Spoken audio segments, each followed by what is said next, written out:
அதே வேளையில் நமக்குள்ள விமர்சனம் செய்து உங்கள் நேரத்தை வீணாக்காதீர்கள். புரியுதா? சொல்றது புரியுதா? இது முக்கியமான நீங்க புரிஞ்சுக்கணும். நமக்குள்ள நீங்க விமர்சனம் போட்டு பதிவு போட்டு அவன் போட்டானா இவன் போட்டா அதெல்லாம் வேண்டாம். நேரத்தை வீணாக்காது. நமக்கு ஒரே எதிரி யாரு? இந்த திமுக, கொடுங்கோல் திமுக ஒரே எதிரி, அவ்வளவுதான். அவன் சூழ்ச்சினாலதான் இந்த குழப்பங்கள்லாம் ஏற்படுத்திட்டு இருக்கிறான்.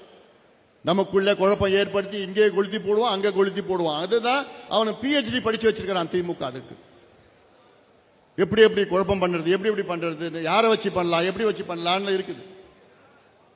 அதனால இது நம்முடைய எதிரி திமுக. திமுகவை வீழ்த்த வேண்டும். ஒற்றை எண்ணிக்கையில தான் அவங்க ஜெயிப்பாங்க. அது கூட ஜெயிப்பாங்களான்னு தெரியாது. அந்த நிலை வந்துடுச்சு. இன்னும் போக போக வேற விதமா இன்னும் வேகமா போயிட்டு, அதை நீங்கள் மனதிலே வைத்து இங்கே வருகை தந்திருக்கின்ற என் தம்பிகளே, என் தங்கைகளே, களத்தில் இறங்கி வேகமாக பணியாற்றி நம் கூட்டணி அதிமுக தலைமையிலான வெற்றி கூட்டணி நாம் உருவாக்கி இருக்கின்றோம்.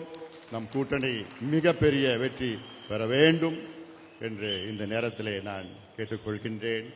இந்த மாநில இளைஞர் சங்க பொதுக்குழுவை மிக சிறப்பாக நடத்தி கொண்டிருக்கின்ற என்னுடைய அருமை தம்பி கணேஷ்குமார் அவர்கள் உள்ளிட்ட மேடையில் இருக்கின்ற அனைத்து நம்முடைய இளைஞர் சங்கத்தின் செயலாளர்கள், இங்கே வருகை தந்திருக்கின்ற அனைத்து நிலை நிர்வாகிகள், மாநில மாவட்ட ஒன்றிய இளைஞர் சங்கத்தின் நிர்வாகிகளுக்கு என்னுடைய மனமார்ந்த வாழ்த்துக்கள், பாராட்டுகளை தெரிவித்து நன்றியோடு அமர்கின்றேன். வணக்கம். மேல வர சொல்லுங்க.